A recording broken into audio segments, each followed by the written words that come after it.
In the ancient world, the sky wasn't infinite. It was architected. Above the clouds stretched a hardened sea, a glittering barrier separating the known from the divine, and beyond that crystalline ceiling, text described the third heaven, a realm portrayed as radiant, geometric, and unreachable. If these writers meant what they described, then what we call space wasn't endless emptiness, but a lower chamber inside a structured universe. For centuries, prophets, poets, and seers used this language of formation and division.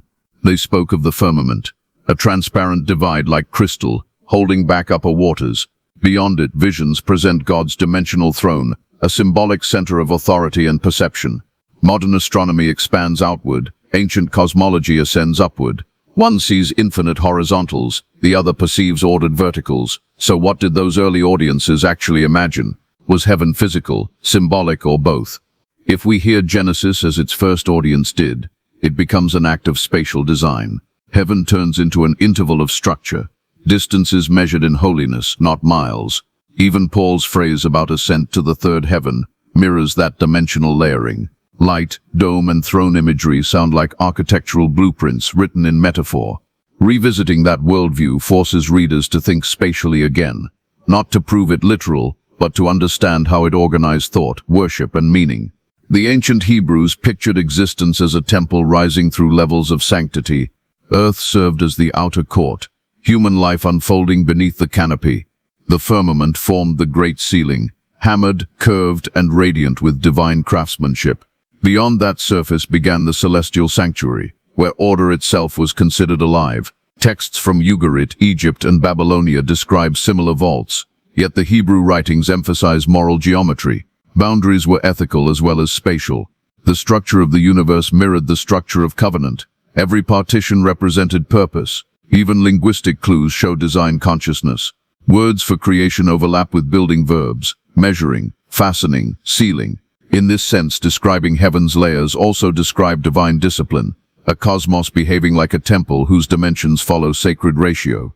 To step closer to God was to rise through that design, stage by stage, awareness by awareness.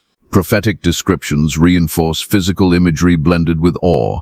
Ezekiel envisions a shining expanse, light dazzling like polished gem. Revelation echoes this with a sea of glass, the visual threshold of eternity. These expressions combine engineering realism and symbolic clarity. Hebrew readers recognized rakia, hammered surface, as artistry, not atmosphere. The term shamayim, heavens, itself used plural form, hinting at multiplicity, layered strata of the divine household. Together they created the crystal dome concept. Reality as crafted translucence, separating realms but allowing revelation to pass through.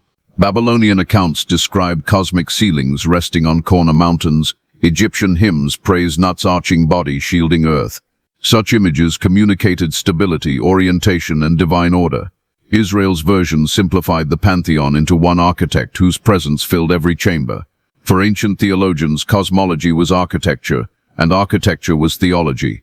No hierarchy of matter existed apart from moral meaning. This worldview gave prophets a language where natural observation and divine narration never conflicted, both parts of the same structure. Later interpreters neutralized the model to fit expanding scientific frames, but ancient cosmology functioned less as description of physics and more as a map of hierarchy and relationship. When the Greeks introduced geometry and infinity, thought shifted from intimacy to magnitude. Yet the old dome remained a persistent metaphor, boundary as mercy, not ignorance. To the ancients, limits defined life, only chaos lacked walls. Their universe possessed form and finitude precisely because it was cared for. From the historian's perspective, this evolution tracks how humanity replaced meaning with measurement, a substitution worth re-examining. In textual reconstruction, the first heaven enclosed weather, sound, and all movement of air. The second pressed outward to the stars, touching the crystalline boundary called the firmament. Descriptions liken it to a vast layer of glass glowing beneath divine illumination. Later writers imagined upper waters, luminous and still, symbolizing unmanifest potential. These were not speculative physics, but spiritual metaphors of separation and sustainment. Commentaries sometimes interpret the firmament as resonance, vibrating when divine command reverberates through creation. The imagery transforms sound into form, word into substance, a poetic theology of transition. The firmament thus stands as creation's mirror, reflecting order downward into the living world. If the firmament marked containment, the second fold represented mediation. The Book of Enoch speaks of gates governing stellar motion, obedience translated into predictable rhythm. Each star, moving according to command, symbolized law functioning through beauty. Between these patterned belts, visionary writers placed thresholds called folds, spaces bending into the unseen. In symbolic language, they connect scene mechanics to invisible intention. Here, angels or watchers serve as cosmic stewards, instruments of equilibrium. Rather than technical astronomy, these accounts record a moral cosmology, harmony as evidence of divine rule. For scholars today, this imagery preserves an early attempt to reconcile pattern, motion, and meaning, a philosophical precursor to later natural law. Beyond the folds rise the 7 great halls, a framework for spiritual ascent. Each hall reflected an aspect of divine identity: reverence, purification, discernment, compassion, insight, harmony, and stillness. Ezekiel's wheels within wheels may reference dynamic awareness, thought, perception, and creation rotating in endless correspondence. In mystical language, motion embodies consciousness. The throne appears above a sapphire pavement where brilliance becomes density, as though holiness condensed into structure. Interpreters suggest these layers correspond to progressive states of revelation. Light intensifies, not by distance but by degree of comprehension. Later apocalyptic texts visualize vast auditoriums filled with resonant color and sound, not literal architecture but dramatized metaphysics. Through narrative art, they convey an approach toward ultimate perceivable order, the symbolic peak labeled the third heaven. Writers repeatedly confess linguistic failure here. No mouth could describe it.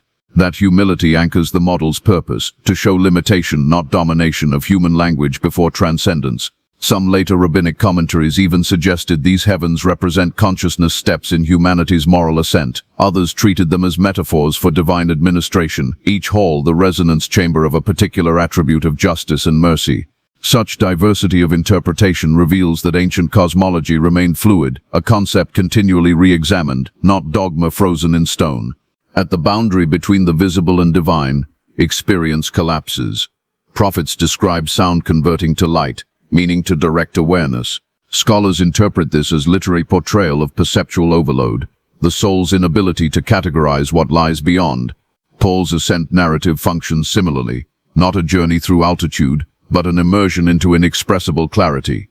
Mystical traditions interpret that event as threshold crossing, consciousness reaching the border of comprehension. It forms an early vocabulary for paradox, motion where distance no longer applies. These passages, read historically, reveal the origins of later metaphysical discourse about transcendence without needing modern analogies for validation.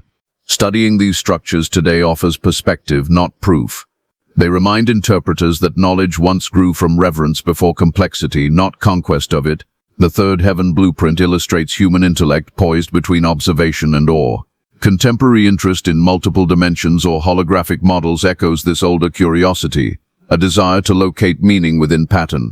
Periods of scientific revision often revive awareness of ancient layering, that existence might involve both measurable and symbolic depth. Reintroducing cosmology as worldview rather than myth reconnects modern seekers with pre-modern imagination. The result is not regression but empathy, understanding how people before microscopes and telescopes still reached coherent explanations through ordered thought. Interpreted this way, the firmament becomes an enduring metaphor of mediation, the place where perception touches mystery, a timeless hinge between the known and the unknowable. It invites modern readers to participate in the same imaginative discipline, not to freeze heaven in glass, but to rediscover orientation in wonder itself. After this reconstruction, a clearer outline emerges. The first heaven, air and motion, the sphere of immediacy. The second, celestial order, stars governed by timing. The third, the unbounded realm of divine proximity. Each tier created continuity, not isolation. Boundaries were membranes, not walls. Philologists note consistent plural phrasing for heaven across Semitic languages, proving multiplicity was foundational. As translation advanced into Greek and Latin thought, infinity replaced elevation, and sacred architecture dissolved into abstract space. Yet the textual pattern still whispers beneath modern language, a memory of ordered ascent. The dome can be read not as ignorance, but as intentional boundary marking the frontier of knowable reality. Its symbolism speaks to humility. Within limits, life finds orientation. By allowing these texts to retain their ancient literalism without demanding conformity to modern science, we preserve insight into how early minds merged devotion with observation.